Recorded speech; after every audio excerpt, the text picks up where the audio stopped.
ဆရာကြီးမင်္ဂလာပါရှင်မင်္ဂလာပါသမီးအခုမေကွန်းရှင်ကကိုကျော်ညီကမေးတာပါအမေဒေါခင်သိန်းနဲ့82နှစ်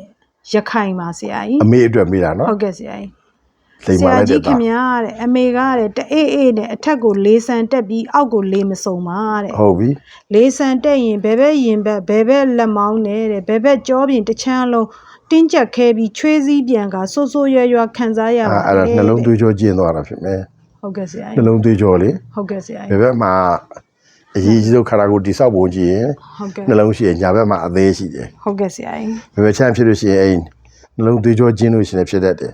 ဟုတ်ကဲ့ဆရာနောက်ကအဲ့နှလုံးသွေးကြောကမကျင်းဘူးနော်ဟုတ်ကဲ့ဆရာနှလုံးအိမ်ကြီးကရောင်နေလဲပဲ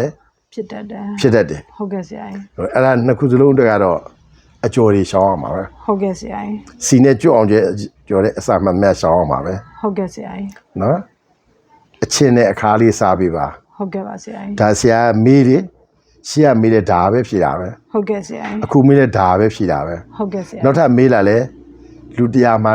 တရားတယောက်ဒါဖြစ်ဒါပဲဖြေရမှာပဲဟုတ်ကဲ့ဆရာဒါပြအောင်ကြီးဖွင့်တယ်လို့မောမေးပါနဲ့နော်ဟုတ်ကဲ့ပါဆရာထပ်ဖွင့်ပြတာတော့သူကနားရှံတယ်လေဟုတ်ကဲ့ဆရာနားထောင်ကောင်းနားထောင်လိုက်တာမလိုက်နာနိုင်ကြဘူးဟုတ်ကဲ့ပါဆရာအဲ့ဒါလေးကို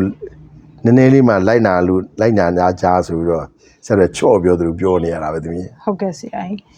သူရေးထားတာလေးဆက်ဖတ်ပြပါမယ်ပြောပါကြောပြင်ကိုနှိပ်ပေးမှတက်တာပါတယ်တဲ့နေတိုင်းလိုဖြစ်နေတာပါတဲ့ရေအေးကင်ရင်လည်းဖြစ်ပါတယ်တဲ့အေးမခံနိုင်လို့တဲ့ရေနွေးပူတောက်ရေနွေးချိုးပြီးမိခင်နေရပါတယ်တဲ့ဆရာကြီးညွှန်ကြားပေးပါတဲ့မလို့အခုအဲ့လိုမလုပ်တင်ဘူးဟုတ်ကဲ့ဆရာတကယ်ဆိုလက်အိတ်လေးတစ်ခါသုံးလက်အိတ်လေးရှိဈေးပေါ်တယ်ဟုတ်ကဲ့ဆရာလက်အိတ်လေးနဲ့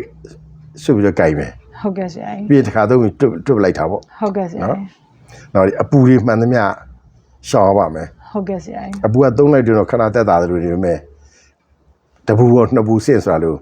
ကိုထည့်ရတဲ့အခုဖြစ်တဲ့ယောဂရဲ့ကိုယ်စရာကအပူလုံးလို့ဖြစ်တာအပူလုံးလို့ဖြစ်တာဟာအပူသုံးလိုက်တော့အပူပူချင်းပေါင်းတော့နွေးချိုးမိတက်တာတွေလေးဖြစ်နေတာဟုတ်နော်ဟုတ်ကဲ့ဆရာအဲ့ဒါတွေကလောကမှာလုံခဲ့တဲ့နှစ်40ကျော်50လောက်ကလုံရမယ့်အလုပ်တွေဟုတ်ကဲ့ဆရာအခုဆရာတို့ကိုယ်ရဲ့စာကူကစားအခုဆရာတို့အသက်83နှစ်တည်းရောက်လာပြီနော်ဟုတ်ကဲ့ဆရာအသက်40လောက်ကဆရာတို့ကိုယ်တိုင်အဲ့ဒီအပူတွေကိုလှုပ်ခိုင်းတာဟုတ်ကဲ့ဆရာအခုဆရာအပူဆိုလုံးဝစေးမှလည်းမရှိဘူးဓာတ်စာမှလည်းမရှိဘူးမေးလိုက်တဲ့မေးခွန်းမှလည်းရှောင်ခိုင်းပါတယ်အပူဟုတ်ကဲ့ဆရာ